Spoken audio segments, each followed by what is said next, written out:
In today's episode, we're going to be talking about how to buy an undivided interest and how you can profit from that knowledge. Stay with us.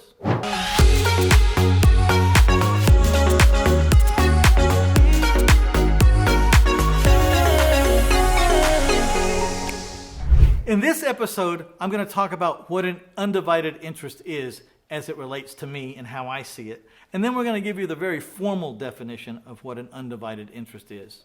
And then I'm going to talk to you about how investors use this undivided interest as a strategy to make a profit. Beyond that, I'm going to talk to you about the average profile of an undivided interest seller. What do they look like? Who are they? Who will sell their interest in a property?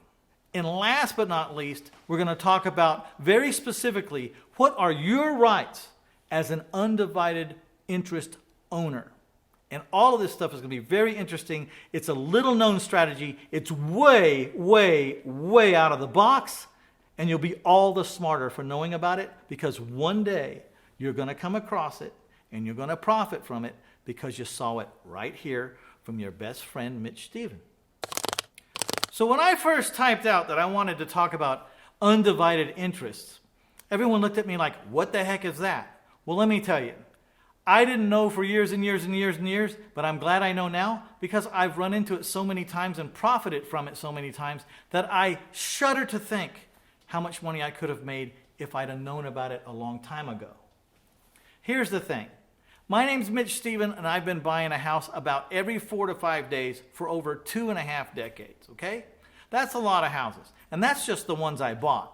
I ran into a lot of deals and was in a lot of negotiations that didn't work out. So I'm way up there. I have my 10,000 hours in this business. I probably have 30,000 hours or 40,000 or 50,000 hours. I don't even know. But because I've done this nonstop for way over 2 decades. So when I talk about these little niche-y kind of things, I get excited because I've done the routine things for so long that these things really turn me on. And I actually start to develop ways to move into these niches because they're so little known and they can be so profitable once you become an expert at exactly how they work. So what is an undivided interest? It's where you go in and you buy somebody's share of a property. It's pretty simple. It's not a formal definition, but I'll get to that in a minute. But let's just say there's 6 heirs. And you find someone who doesn't want to be part of that group, doesn't want to own that property, and wants to move on and wants to get out of it. And you say, look, I'll buy your 1/6 of your ownership of that property. If it's an acre, I'm not buying 1/6 of an acre. I'm buying 1/6 of the entire acre, an undivided interest in the entire acre. That means if I own 1/6 of the 1 acre, I can walk on every corner. I can walk in the middle. I can walk catty corner. I can walk the perimeter. I can do anything I want to on the entire 1 acre. Just got to be mindful. I'm not the only one who owns it. There's 5 other owners there, so I probably wouldn't want to build $1 million mansion on that 1 acre because I'd be benefiting 5 other people that didn't put any money into it. So we have to find a way to flip the tables. Why would we buy an undivided interest? Well, we'll get to that in a minute, but first I want to read the formal definition so we can get that out of the way, and then we'll talk about why you'd buy an undivided interest. The formal definition is not something I've memorized, so I'm going to read it off my phone. It says, an undivided interest is an ownership right to use and possess property that is shared by 2 or more co-owners. No individual co-owner has an exclusive right to any portion of the property. There's the formal definition. I like my definition better. It's a lot simpler, right? So what is an undivided interest and why would you want to buy an undivided interest? Well, number 1, you'd buy an undivided interest when it's a no-brainer. So let's say there's this $200,000 house. Someone died and there were 6 heirs. So there's 6 owners to this property now. And you find the black sheep. One of those heirs wants to sell you his portion. And this happens a lot. And it's always some extenuating circumstance or some off-the-wall reason, but typically you'll get contacted by a black sheep. They'll want to sell you the house. they'll probably not tell you that there's 5 other heirs, and they'll be so naive to think that you'll just give them a check for $30,000, $40,000, $50,000 for the house, and that they'll run off with that money, and you will discover later that there's 5 other heirs. It happens all the time. But we find out that there's 5 other heirs before we give people money. And we say, look, you don't own the whole house, but you own 1/6. And I've been talking to this person enough to know that there's extenuating circumstances. A lot of times, I don't know why it's happened like this, but there'll be drug users or addicts, and they just need another fix. And they'll sell you their undivided interest for $500 or $1,000. They're black sheeps. They don't have anything to do with the other part of the family. They really cuss that other part of the family. They want out of that part of the family, and they just want to sign their name and get some money for whatever reason. But a lot of times it has to do with drugs. And if you don't do it, someone else is going to do it. They're just going to keep calling, and they're going to keep talking to someone until someone gives them $500 or $1,000 or $2,000 or whatever it is. But they're going to do it. So it might as well be you. So do I want to own an undivided interest with 5 other people, me being the 6th, on a $200,000 house for $1,000? That sounds like a no-brainer to me. I mean, I don't know what can happen, but I'm only out $1,000, and I got a $200,000 house that I own 1/6 of. So it sounds pretty good to me. Then you start to learn there's things that you can do if the circumstances are right. You really can't do anything unilaterally or sell this property. You wouldn't want to fix up this property. You wouldn't want to add to this property because you only own 1/6 of it, right? But there are things to do. The first thing I'd be checking out is, where are these other heirs? How old are they? You know, have they ever shown an interest in this property? Does someone live in that property? Do one of those heirs live in the property? Is the property vacant? If the property is vacant and all the other heirs are like way out of town, like in another state, all of them, then I might take my 1/6 and just move in a renter and start collecting the rent. I mean, I have the right to occupy the house or rent the house just like the other 5, and I'm just going to do it. I also have the right to pay the taxes, the back taxes. I have the right to paint it or put on a new roof. I have the right to do anything that preserves the improvements from deteriorating. And if that's what I put my money into, then I also have the right to send those other 5 heirs their portion of what it took to maintain the integrity of the improvements that were already there.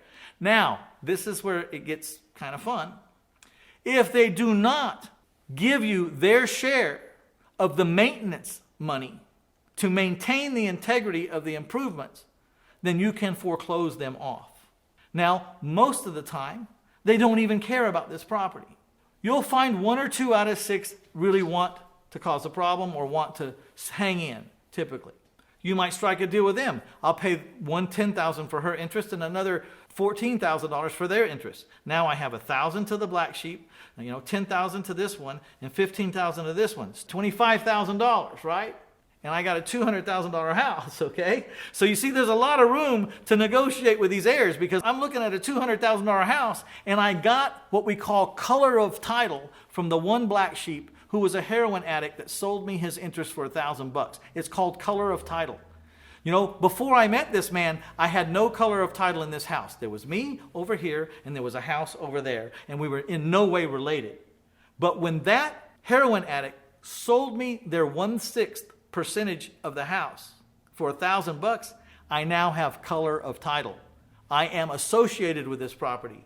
I am part of the conversation, of any conversation that goes on with this property. It's called color of title.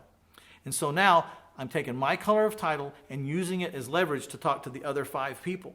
Now, how interested are the other 5 people? How savvy are they? How old are they? First thing I do is try to check out who are they, where are they, everything I can learn about every one of them. If they're all in their 90s, they're probably not going to be fighting over this house. If they're all in their 20s, they're probably going to want some money. So you just start to size up who they are, where they are in their life, if they're successful or if they're broke, and you start to get a feel for how you're going to negotiate with these 5 people individually. Now, if you've been watching these episodes at all, you know that I like to color code people. So if I ever get a chance to talk to any of them, I'll make notes and I'll color code them. Are they blues? Very charitable people? Are they yellows? Live for today? Are they reds and need a lot of numbers and graphs and charts? Are they greens? Greens, fiscally sound, financially sound, understands numbers, things have to be logical in the finance department. Okay? I'll start to code these people, and I will try to talk to each individual heir in their own language. And this helps a lot. That's a whole different subject, but you can find me talking about that on this YouTube channel. Just skim around for it, color coding. And don't be surprised if A, you end up just moving someone in because all the heirs don't care. They're too far away to care and they're too old to care, and no one's really going to challenge you. They won't sign anything over to you, but they won't confront you either. So you just move in a renter and start collecting rent. Or B, you can strike a deal with each one of them individually and buy them out at some price that is worth it for you to own a $200,000 house. And that's how you use undivided interest. It's a way of getting into a property with hardly any money at all and then seeing what can happen.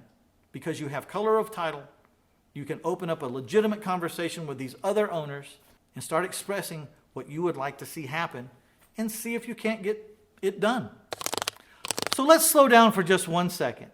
If you find these kind of conversations interesting and engaging, and that there's a chance that these kind of conversations could make you a profit in the future, do me a favor and hit that like button and let people know that there's some real viable conversations going on around here. And also, feel free to share it, because a lot of people don't even know this channel exists, and you can help with that by sharing right now. Also, if you haven't subscribed, of course, I think you're going to want to subscribe, because this is just the tip of the iceberg. I've been 25 years in this business, and I don't claim to know everything about anything. But I do know a lot about this business because I've just been in it every minute of every day for so long that I've had a lot of things happen to me, both good and bad. So there's going to be a lot of content. I'm sure I can help you avoid mistakes, or I can help you profit in areas that you've never even thought of before. So subscribe to this channel, and I will see you in the next episode, right after I give away something to you. I would like to give away a free recorded call. Now, every Tuesday night at 7 o'clock Central Standard Time, me or my partner gets on the phone and we talk to about, between 25 and 40 investors from across the nation who have paid to be on a recorded call so that we can plug into their specific situation and A, help them avoid troubles and lawsuits, and B, help them maximize their profit. And these conversations go on a typical call for about an hour to an hour and 45 minutes. Our commitment is on that call that we answer every question before we hang up, so there is no time limit. If it gets past 2 hours, we might be begging for mercy a little bit, like if it's not important, can we push this to next week? But if it's important, you stay on the line, you press *2 to raise your hand, I can see your hand up, and we will get to your question before it's over. I want you to have an opportunity to listen to one of these phone calls so you can feel the tone and see the information and the value delivered. And I'm sure you'll see it. So just go to 1000houses.com/free-stuff and scroll up and down the homepage there till you see the giveaway that reads free recorded phone call. Click on that. It'll be digitally downloaded. You can listen to it whenever you're ready. And I think you'll see the value in that call.